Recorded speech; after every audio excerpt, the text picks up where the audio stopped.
Leo Bwana Yesu asifiwe, wana na binti za Mungu.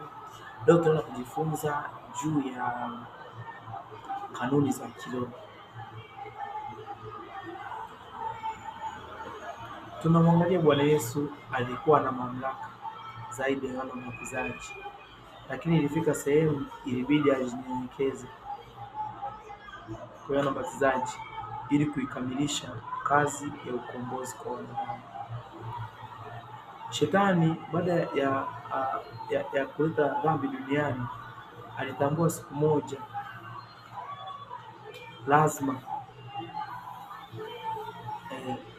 Mungu atakuja hata kwa sura ya mwanadamu, halafu atakuwa mikononi mwa adui,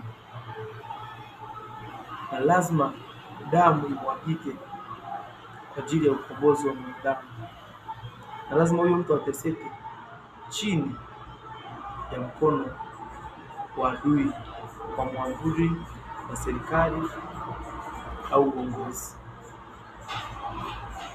Kwa nadhani Mungu alikuwa anashindwa kumwokoa mwanadamu hata kama Yesu asingemtuma aje duniani. Kuna nyingine ni kanuni za kiroho haziwezi kuepukika, lazima zifuatwe. Kuna vitu vingine unaweza ukashinda kwa kusoma neno la Mungu, sio mpaka uombe tu peke yake. Kuna watu wengine wana mapepo, lakini wale watu sio mpaka uwaombee tu wafunguliwe. Bwana, tuna Roho Mtakatifu anatufundisha vyote. Kuna mwingine inabidi tumkashe chini umfundishe neno la Mungu, akishalijua neno la Mungu au utaona pepo ndani yake linaondoka hata bila kukemea wala kuomba. Kuna vitu vingine lazima tufunge na kuomba. Unajinyima chakula, unafunga na kuomba.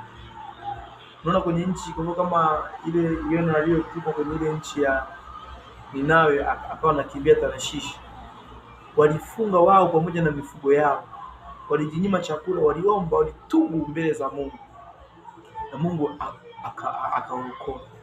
Na wewe kuna vitu vingine lazima ufunge na kuomba, lazima ulipe gharama.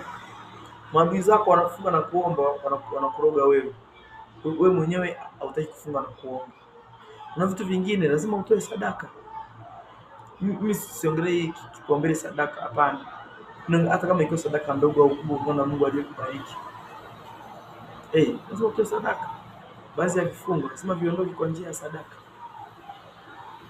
Wenzako wanakufunga kifungo, anatoa ng'ombe, anatoa binadamu, anatoa mnyama, wewe unatoa shilingi 50.